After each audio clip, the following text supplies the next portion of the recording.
I'm just trying to think like what I did during those 8 days. It just seems like a blow. Oh, we went to the Sigur Rós concert. Oh shit, we did. That was last week. What the fuck? What concert? Sigur Rós. We went to, so Garnt and I went to a concert of a band that we both really like, Sigur Rós. I can't believe that was Do I know was any of last their week. songs? You might know one of them. Okay. What was that one song that was like really big in like British TV that you told me about? It was Hoppy Potler. That was it. Yeah. Apparently, I didn't know this because Garnt told me. There's like one Sigur Rós song that got really fucking massive because Japanese band? no, It's an an Icelandic band. Oh. Yeah. It's an Icelandic How band. does that song go again? Hoppy Potler. Yeah. This is the problem with Sigur Rós songs.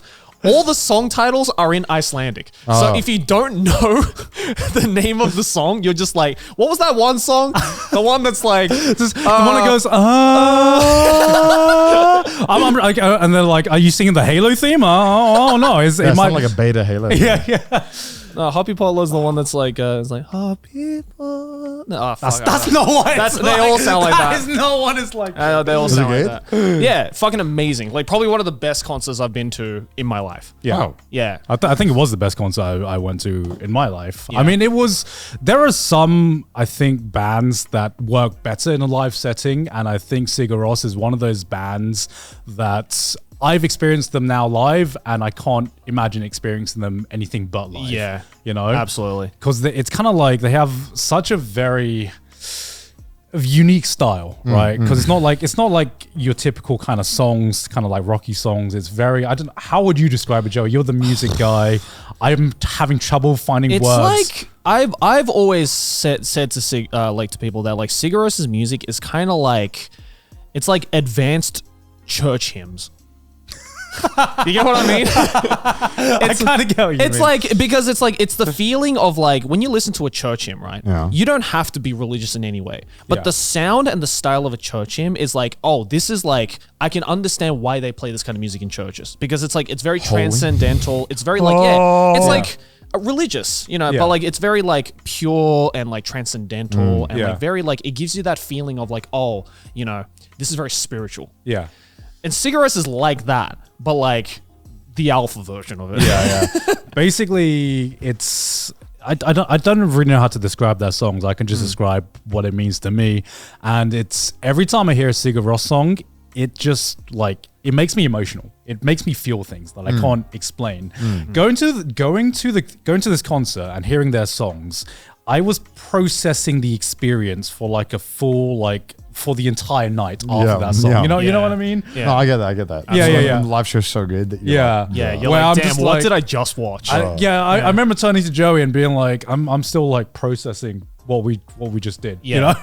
Like I don't even know how to describe it. It was right definitely now. like it wasn't the kind of like shows where you're like in a mosh pit and you're like freaking out and then afterwards you're like, damn, that was fucking awesome. That was so hype. Hell yeah. It was more like the ones where you just like you're sitting down quietly. After every song finishes, you're clapping. And then the next one kicks in and you're just like engrossed. Yeah. It's like a full body experience. And Yeah. like with some of their songs, like, oh my God, like those like speakers that they had in this hall, they were working overtime, bro. Like you could feel this like just pulsating through your body. It's just like, and you're just sitting there like a 4D movie, just like, like just taking it all in because you don't know what I else love to that, do. though. I love Yeah. it. I love It's it. crazy. It was, oh my God. Yeah, it was so amazing. I mean, like, could have been like indoctrinated or something because that was just like how absorbed I was into this experience. You know, Yeah. it was just the most incredible concert I've ever been to. I still am processing it to this day. Yeah. I do not know how to describe beeps and boops. It was very nice.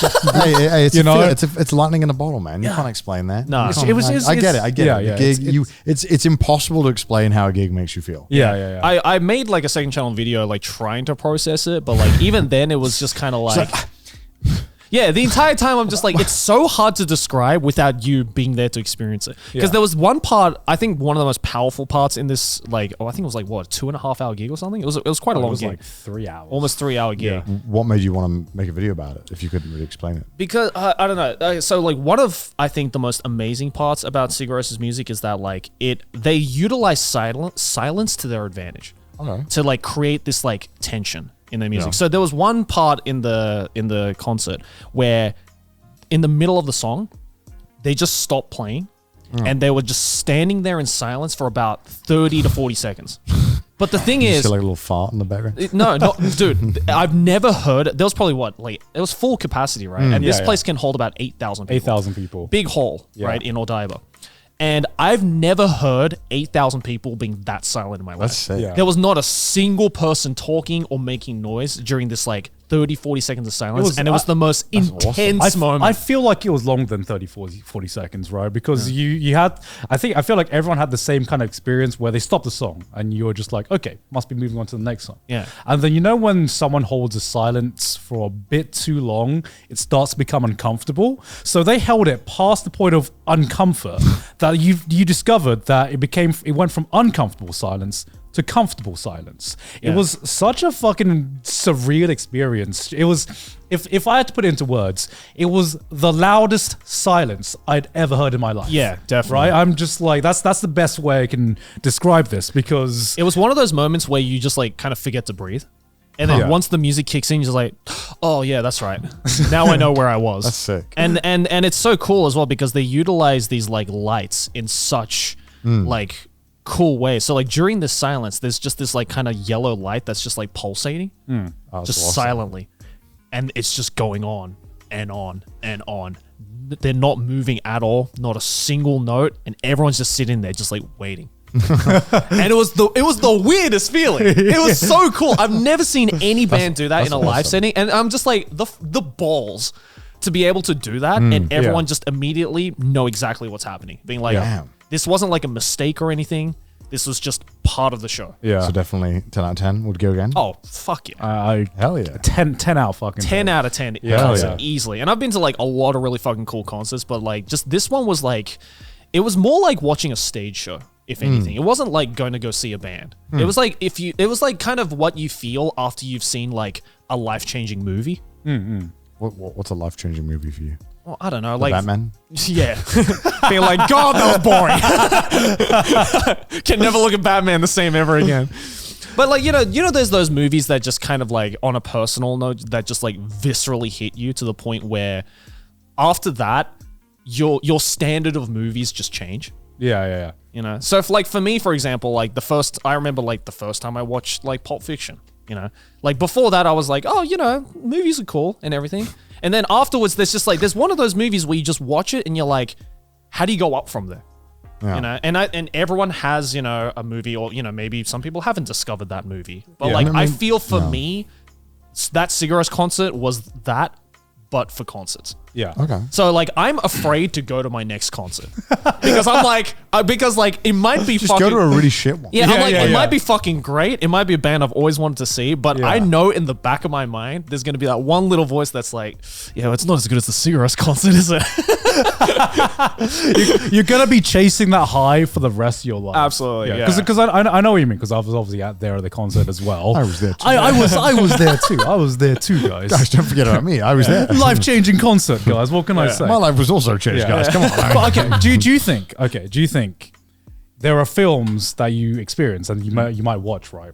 And there's a big difference between films that are basically made for the theater and films that can just be watched anywhere.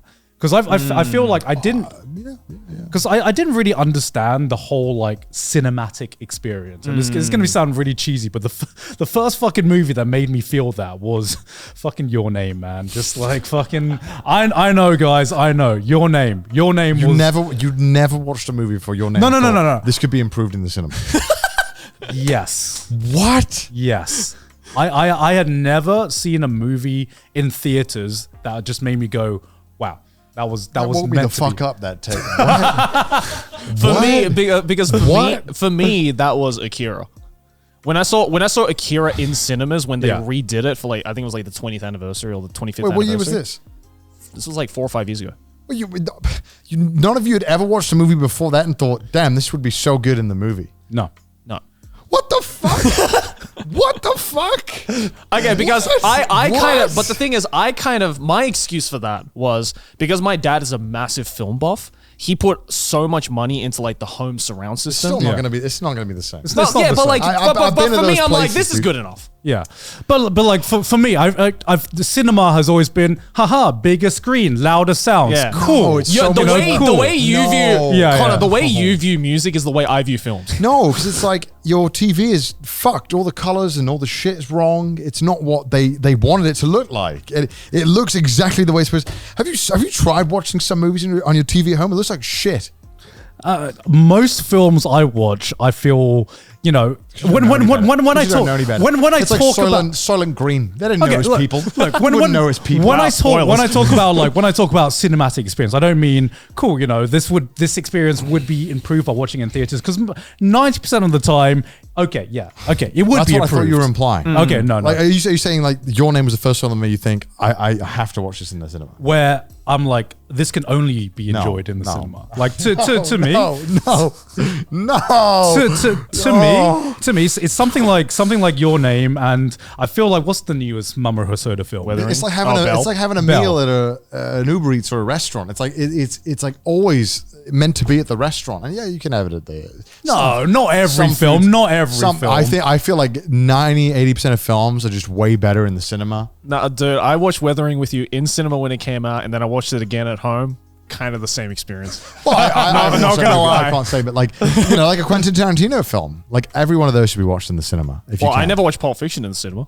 Yeah, I never. Still one of my favorite films, But though. like anyone that comes out now, I'll try my best to watch them in the cinema. Right? Like I feel like most films are just so much better in the cinema because it's like the way that they every single aspect of the creation process was with that screen and that that size and the colors and everything was all that Right. that exact specification.